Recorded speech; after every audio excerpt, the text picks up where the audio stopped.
আসসালামু আলাইকুম। আজকে আসছি একটা পার্কে ঘুরতে। তো পার্কের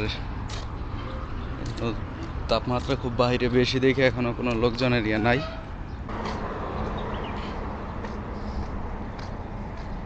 এখানে একটা জিনিস দেখাইতেছি। এখানে নিচে যেগুলো পড়ে রয়েছে দেখতেছেন, এগুলো হচ্ছে আসলে খেজুর।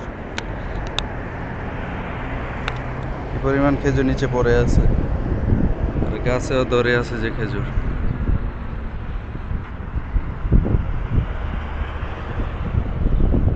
সৌদি আরবে আসলে খেজুর খাওয়ার মতন কোনো লোক নাই। গাছে প্রচুর পরিমাণে খেজুর ধরে থাকে,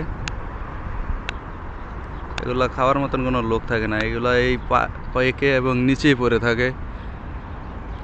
পাখিও এখানকার খেজুর খাইতে চায় না, কারণ প্রচুর পরিমাণে খেজুর। এত খেজুর খেয়ে শেষ করাও সম্ভব না। যে একটা গাছে, এটার ভিতরেও আছে। এগুলো এখনো ছোট ছোট, বড় হয় নাই, এগুলো এখনো ছোট।